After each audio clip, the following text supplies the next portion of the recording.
666e journal de bord. Bonjour Jean-Marie Le Pen. Bonjour. Un journal de bord exclusivement consacré aux élections législatives. Nous sommes 48 heures après le premier tour de ces élections. Tout d'abord un mot de la participation, 52%. D'abord, le titre 666. Vade Retro Satanas. Bon, alors ça va être un programme politique, je crois, parce qu'on va regarder les chiffres. 52% d'abstention. Oui, il y a une déperdition du crédit public en quelque sorte. Les gens s'intéressent moins à la vie politique parce qu'elle a peut-être, elle se présente de façon moins attractive. Vous l'avez constaté. Les jeux paraissent déjà faits très souvent. Vous l'avez constaté, par exemple, dans votre environnement personnel, cette moindre attention à une soirée électorale, après tout. Il n'y a pas d'hostilité, c'est une indifférence. C'est plus grave dans l'amour. Ah oui. Alors, les chiffres que je vais vous donner sont les chiffres de Marine Le Pen, qui me paraissent plus fiables que celles du ministère de l'Intérieur. Bon, surtout qu'il y a une polémique dont nous allons parler tout à l'heure. Marine disait ce matin, elle était sur RTL, le Rassemblement national est en tête dans 11 300 communes. 11 300 villes et villages de France ont placé le Front national en tête. La majorité présidentielle sortante, 9 000, et l'Union de la gauche, 7 500. Donc c'est quand même un indicateur intéressant, ça, parce qu'on a l'air de dire que c'est la gauche qui gagne cette élection. Il semble que ce soit d'apparence cosmétique, mais qu'en réalité, quand on regarde bien ce qui s'est passé sur le terrain, la plus forte percée par rapport aux élections précédentes, c'est bien le Rassemblement national. C'est tout à fait évident, parce que les deux blocs en question, celui dirigé par Macron et celui dirigé par Mélenchon, sont des coalitions, c'est-à-dire des groupements de plusieurs partis, alors que le Rassemblement national se présente sous ses propres couleurs, qu'il a dépassé la barre des 18%, ce qui est une réussite remarquable, et en fait sans doute la clé de l'avenir. Alors, les seconds tours, voilà ce qui se passe. Il y a le Rassemblement national contre la majorité sortante dans 100 circonscriptions. Le mouvement Mélenchon, NUPS ou NUPES, contre la majorité sortante, 300. Et enfin, environ 60 duels entre le Rassemblement national et le regroupement autour de Jean-Luc Mélenchon. Et pourtant, on écoutait ce matin le président de la République à travers sa nouvelle porte-parole après le Conseil des ministres, puisqu'il partait... Il allait lui-même parler d'ailleurs, avant de prendre l'avion. Il a parlé, mais il n'est pas revenu. Il a demandé à ce qu'on lui donne la majorité la plus solide possible. Ce sont ses mots.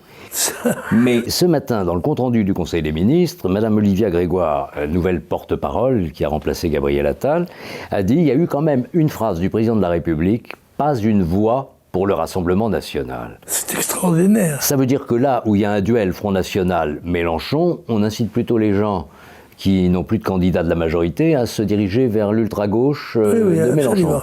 Il y a une espèce de haine pour la droite nationale, c'est-à-dire pour ce qui est le parti le plus français, une espèce de répulsion des politiciens qui ne donnent que ce mot d'ordre de lutter contre le Front National. Enfin, pardon, je confonds quelquefois le Front et le Rassemblement.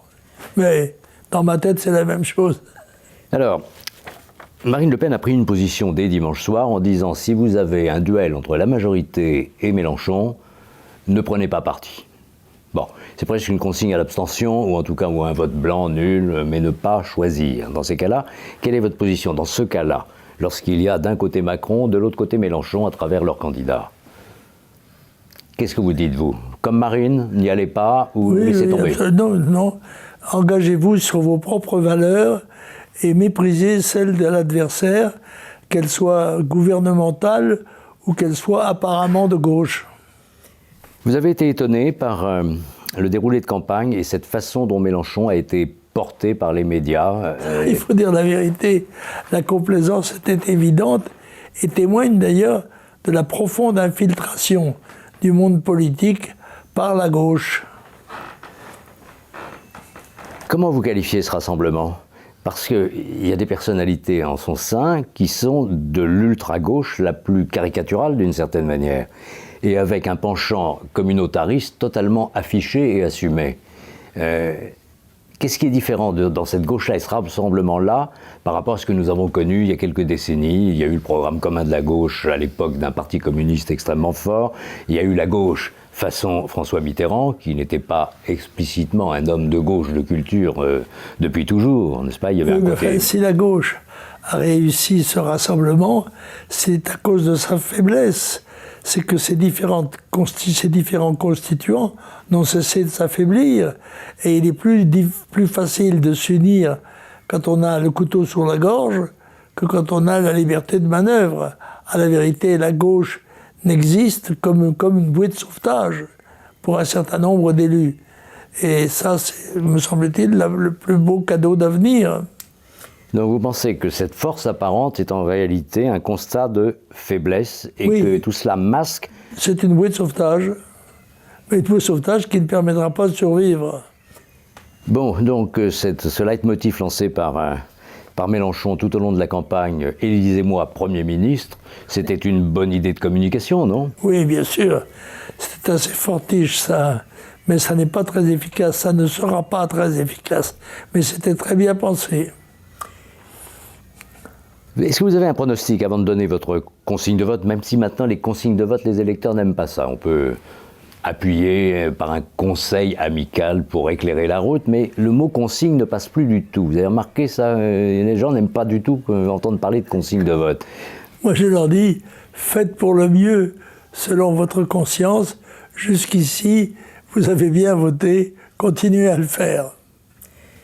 Un pronostic? Pronostic, c'est pas, je pense qu'il n'y aura pas de majorité pour Macron et que le quinquennat s'ouvre sous des auspices assez douloureux pour lui. Et pour le Rassemblement national alors? Parce que tout le monde parle aujourd'hui de la référence finalement, quand il y a eu un groupe parlementaire, c'était au scrutin proportionnel, c'était 1986. 35 députés élus ce jour-là, en un seul tour, la proportionnelle. Pensez qu'on peut rééditer le score? Vous s'en rapprochez? Je croise les doigts. J'espère qu'il y en aura au moins autant. Peut-être même plus, mais qui sait? Ce sont les électeurs qui vont décider. C'est de leur sort qu'il s'agit aussi et du sort de la France.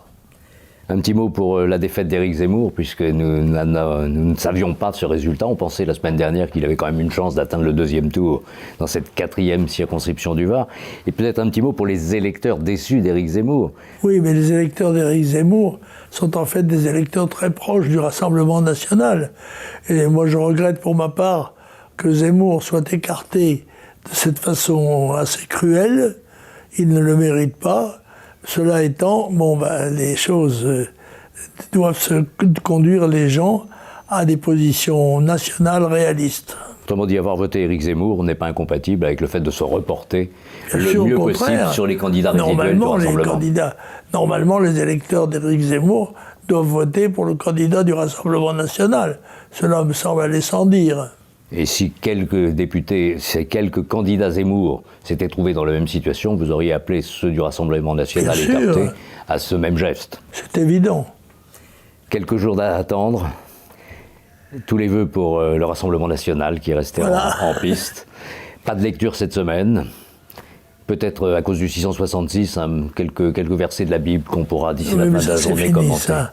Je l'ai chassé. Merci Jean-Marie Le Pen. À la semaine prochaine.